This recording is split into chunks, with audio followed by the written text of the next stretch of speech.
تمام ساتھیوں کو ایک بار پھر یا علی مدد۔ ہم نے اپنی پچھلی کلاسز کے اندر کچھ اعمال کے عنوان سے گفتگو کی تھی، اور ہم نے اپنے اعمال کو کس طرح بدلنا اس کی کچھ تجاویز سامنے رکھی تھی، کیونکہ جب ہم دعا، بندگی، عبادت کے لیے بیٹھتے ہیں تو وہ اعمال جو دنیا کے اعمال ہے، اس میں کچھ اچھے اعمال ہے، کچھ برے اعمال ہے، اس میں سے وہ اعمال جو ہمارے طریقے سے ہٹ کر ہیں،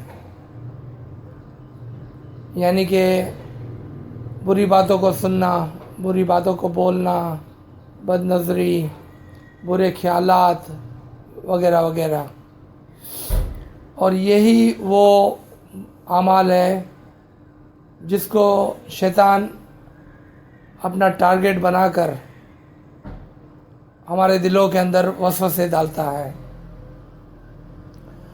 پھر وہ وسوسے بڑے ہوتے جاتے ہیں، بڑے ہوتے جاتے ہیں، اور ہمارے پورے دل کو گھیر لیتے ہیں۔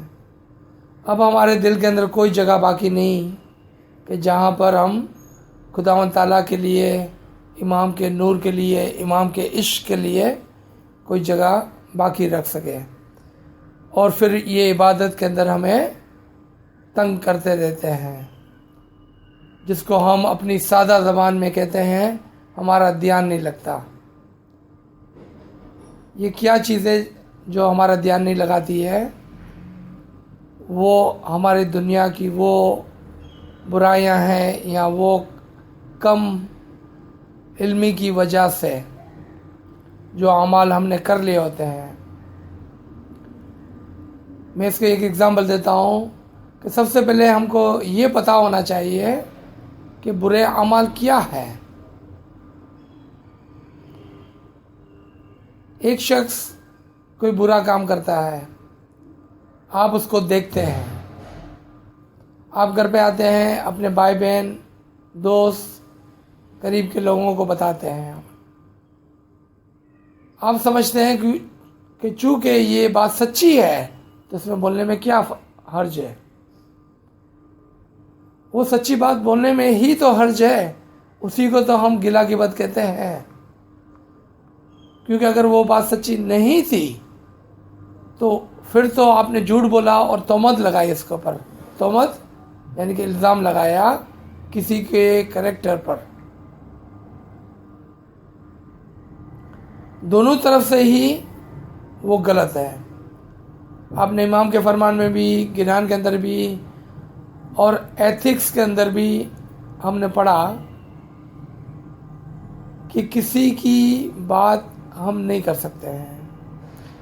اس کو کچھی میں اور ہمارے کھاردر کے محلے کے اندر بہت اچھی طرح سے وہ سمجھاتے تھے ہمارے ماں باپ ہم کو، کہ پانچی کر تو سانجی تھی ہے۔ آپ نے سنا ہوگا، شاید سندھی کے یہ الفاظ ہو گئے کہ خود کی روح کو فکر کرو، خود کی روح کی فکر کرو تو جلد شام ہو جائیں گی۔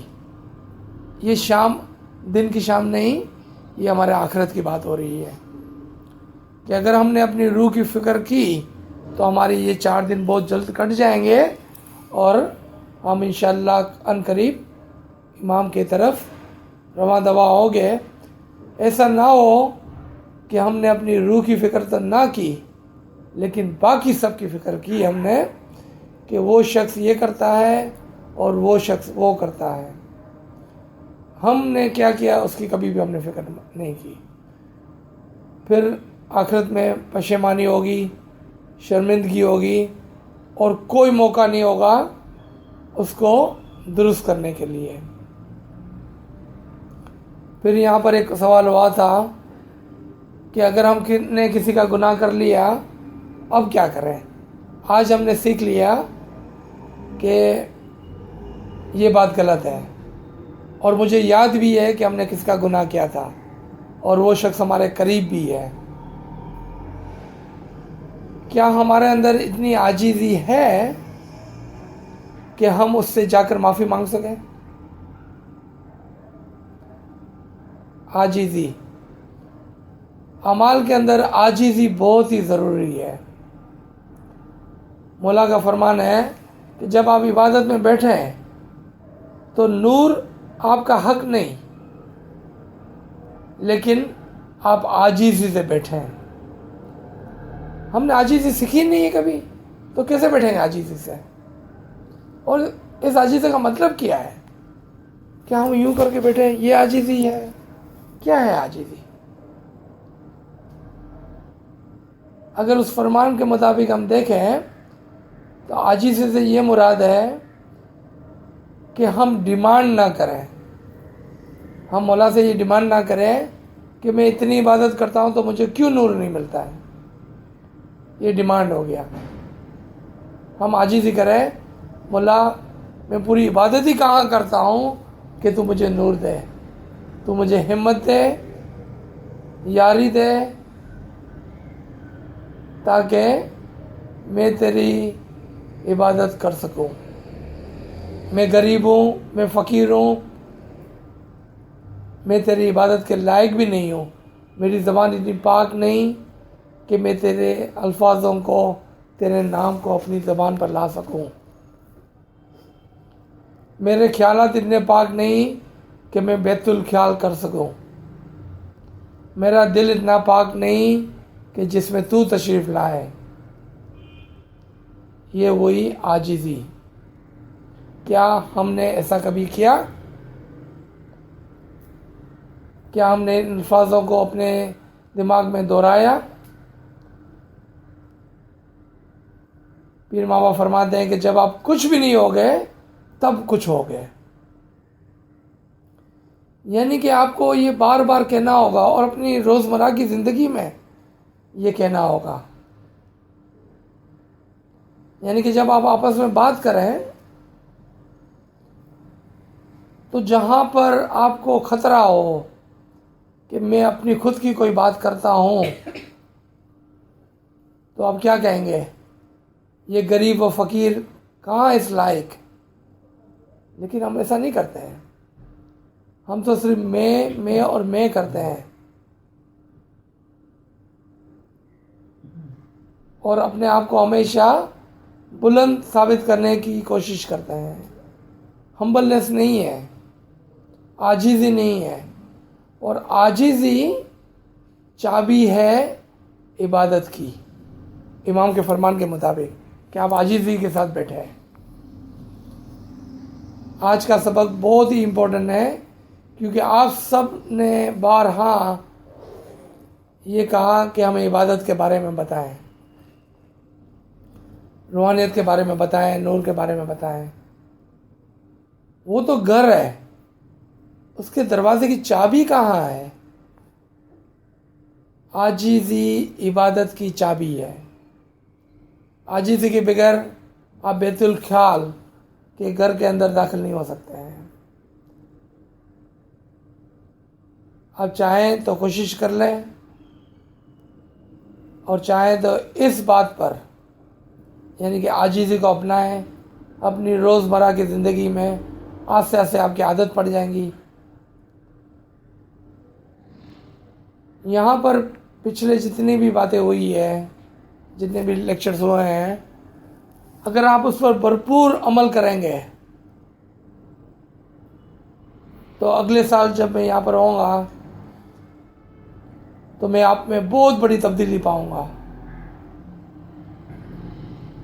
اور آپس میں آپ نوٹس کریں گے، آپ کے بھائی بہن، آپ کے رشتہ دار، آپ کے دوست نوٹس کریں گے کہ آپ پہلے جیسے نہیں رہے ہیں، اور آپ کیا کہیں گے؟ ہم غریب و فقیر، ہم تو ہمیشہ سے ایسے ہی تھے۔ آپ بالکل اس پر غرور نہیں کریں گے، کیونکہ جب آپ کے اندر یہ تبدیلی آئیں گی تو لوگ نوٹس کریں گے، لوگ آپ کی تعریف کریں گے، اور اسی مقام پر آپ کے لیے امتحان بھی ہوگا۔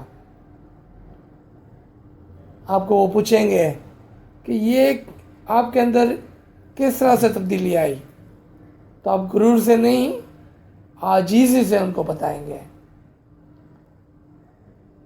کہ ہم نے تھوڑا تھوڑا جو ہم سے بن پڑا آنا دعانا کا علم لیا. ایسا نہیں کہیں گے کہ ہم نے اتنا سارا علم لیا اس لیے میرے میں عاجزی آ گئی. آپ کہیں گے ہم کوشش کرتے ہیں کچھ بہتر ہونے کی. ایسا نہیں کہیں گے کہ ہم بہتر ہو گئے ہیں. آپ کہیں گے ہم کہاں، ہم تو آپ کے پاؤں کی خاک کے برابر بھی نہیں. اگر آپ یہ کہہ سکتے ہیں اور اس کو پریکٹس کر سکتے ہیں تو پھر آپ مکمل طور پر امام کے فرمان کے مطابق عاجز ہو گئے. کیونکہ ہمبلنس، عاجزی، نمرتا، یہ ہے چابی عبادت میں کامیابی کی. کیونکہ ابلیس نے بھی بہت علم لیا تھا لیکن اس نے غرور کیا اور اس نے کیا کہا کہ یہ مٹی کے پتلے کو میں ہرگز سجدہ نہ کروں. میں آپ کو چیلنج کرتا ہوں، کیا اس وقت آپ کو کسی کے پاؤں چومنے پڑے تو کیا آپ کر سکیں گے؟ یہ کیا آپ کے اندر اتنی نمرتا ہے؟ اگر نہیں تو آپ یاد کریں ہماری اس ٹریڈیشن کو جو آج جا چکی ہے، شاید ہم بھول چکے ہیں، ہمارا نقصان ہوا ہے. مجھے یاد ہے جب میرے ماں باپ، مولا اس کو جنت نصیب کرے، اپنے نور کا دیدار کروائے، وہ زندہ تھے. میں جس عمر میں بھی تھا، چھوٹا یا بڑا، اور میرے بچے بھی اور ہمارے خاندان کے بچے بھی، جب ہم ان کے گھر پہ جاتے تھے ہم سب لائن سے ان کے پاؤں کو چومتے تھے. یہ ہم کو سکھایا گیا تھا اور یہ ہماری ٹریڈیشن میں تھا. عید کا موقع ہو، بڑا موقع ہو، شادی ہو، پھر انہوں نے عاجزی سے کہا نہیں بیٹا کوئی بات نہیں ہے. وہ ان کی عاجزی تھی کہ آپ ایسا نہ کریں. ہماری عاجزی کیا تھی؟ ہم نے کیا سوچا اگر وہ منع کرتے تو ہم نہیں کرتے، چلو پھر ہم بھول گئے. اب تو شادی بیاہ میں بھی وہ جو روایت تھی وہ شاید ختم ہو گئی ہے. یعنی کہ ہم نے خود نے اپنے بچوں کو اس عاجزی کے بارے میں نہ تو سکھایا اور جو جانتے تھے اس کو بلا دیا. آپ یاد کریں اپنی زندگی کے اندر، کیا کبھی آپ یہ کیا کرتے تھے اور پھر بھول گئے؟ کیا کبھی ہم نے اپنے دوستوں، اپنے بزرگوں کے ہاتھ کو چوما؟ کیا کبھی ہم نے، ابھی میرے بڑے بھائی جو یہاں پر آئے تھے، مجھے اس کو دیکھ کے حیرت ہو گئی. وہ 65 سال کے ہیں. ہم اپنی بڑی بھابھی کے گھر پہ یہاں پر گئے کریم آباد میں، فوراً سے انہوں نے اس کے پاؤں کو ہاتھ لگا کر چوما. 65 سال کے ہیں وہ. یہ عادت عاجزی آپ ہرگز نہ بھولیں اور نہ چھوڑیں، چاہے آپ کی عمر کتنی بھی ہو گئی ہے. اگر آپ سے بڑا ہے، آپ کے ماں باپ ہیں، آپ کے بڑے بھائی بہن ہیں، آپ کی بڑی بھابیاں ہیں، آپ اس کی رسپیکٹ کریں اور آپ اس کو عاجزی دکھائیں، سکھائیں نہیں، عاجزی دکھائیں تاکہ ان کے اندر بھی یہ بات آ جائے.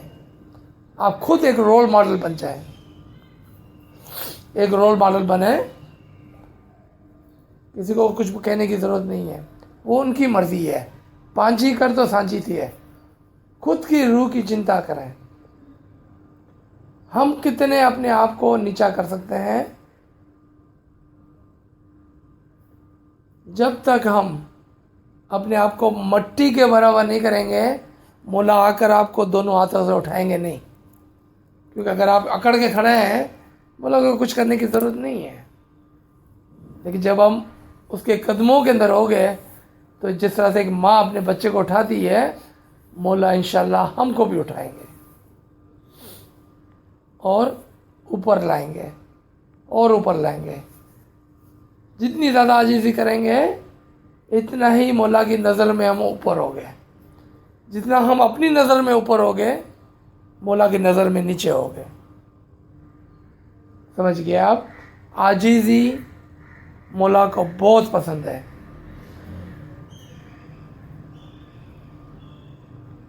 جب امام کے حضور میں کچھ لوگ کسی میٹنگ کے اندر بیٹھے تھے ایک لوموٹ میں، تو مولا فرماتے ہیں کہ یہ جو مسئلہ ہے آپ اس کے لیے مجھے مشورہ دیں. جو عاجز لوگ تھے وہ خاموشی سے بیٹھے تھے. ہماری کیا مجال کہ ہم خداوندی نور کو کوئی مشورہ دیں، لیکن میرے جیسے گنہگار لوگ بھی ہو گئے وہاں پر. انہوں نے عاجزی کو بلا کر مولا کو مشورہ دیا، جس سے جماعت کا بھی بہت نقصان ہو گیا.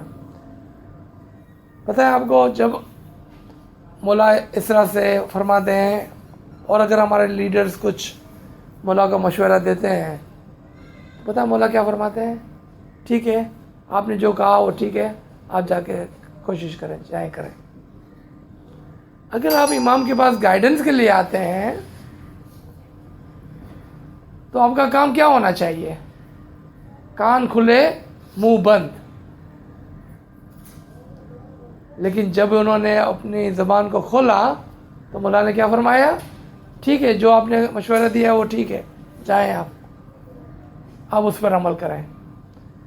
یہ انسانی سوچ سے تھی جس پر انہوں نے عمل کیا، جبکہ آپ گائیڈنس لینے گئے تھے خداوندی نور سے. اگر امام آپ کو مشورہ دیتے تو وہ تو 100 سال آگے دیکھ کر مشورہ دیتے. جب ہم نے اپنے حساب سے کیا تو وہ ناکام ہوئے، پھر دوبارہ لوٹے 1 سال کے بعد. یہ مجھے کسی LIF کے ممبر نے بتایا. وہ 1 سال کے بعد ناکام ہو کے لوٹے. کہا مولا ہم آپ کے پاس یہ درخواست لے کے آئے تھے، یہ مشکل تکلیف لے کے آئے تھے، یہ ہمارا ڈیسیجن ہوا تھا، آپ نے فرمایا کہ یہ آپ کریں. مولا نے کہا آج کیا مشورہ ہے؟ انہوں نے کہا مولا شاید اب اس طرح کرنا چاہیے. ٹھیک ہے، جائیں کریں. پھر واپس کیے. 1 سال کے بعد دوبارہ ناکام ہو کے لوٹ گئے. اگر ہم نہیں سیکھتے ہیں اپنی غلطیوں سے، یعنی کہ جہاں پر نہیں بولنا ہے وہاں پر بولا، یعنی کہ اپنی عاجزی کو برقرار نہیں رکھا. ہاتھ تو جوڑے ہوئے تھے، ابلیس نے بھی ہاتھ جوڑے ہوئے تھے. ابلیس کہتا تھا یا رب میں تیرے آگے تو سجدہ کرتا ہوں مگر اس آدم کو نہیں. یعنی کہ اس نے اس کے فرمان کو نہ مانا اور غرور کیا اور عاجزی کو بھول گیا. کہ جہاں پر اس کو مٹی بننا تھا وہاں پر اس نے اپنے آپ کو اوپر رکھا، کہا کہ میں تو اتنا پڑھا لکھا ہوں. یعنی کہ اس نے آدم کے جسم کو دیکھا، اس کے اندر جو خداوندی نور تھا اس کو نہ دیکھا. یہی حرکت اگر ہم کرتے ہیں کہ ہم امام کو ایک جسم سمجھتے ہیں اور خداوندی نور کو نہیں دیکھتے ہیں، معافی کے ساتھ ہم میں اور ابلیس میں کیا فرق ہے؟ عاجزی اشد ضروری ہے. عاجزی کے بغیر خداوندی نور ہمارے اندر نہیں آ سکتا ہے. عاجزی کے بغیر بیت الخیال میں فائدہ نہیں ہو سکتا ہے. اور یہ امام کا خود کا فرمان ہے کہ جب آپ عبادت میں بیٹھ جائیں تو نور آپ کا حق نہیں، آپ عاجزی اختیار کریں. بی ہمبل مولا فرماتے ہیں. عاجزی روزمرہ کی زندگی سے شروع ہوتی ہے اور یہیں پر سے اس کا آغاز ہو جاتا ہے. انشاءاللہ ہم یہاں پر روکتے ہیں اور اس کا اور دوسرا حصہ ہم ابھی 1 منٹ کے اندر اس کو دوبارہ سے جاری کریں گے. یا علی مدد، یا علی مدد. یہاں سے میں ادھر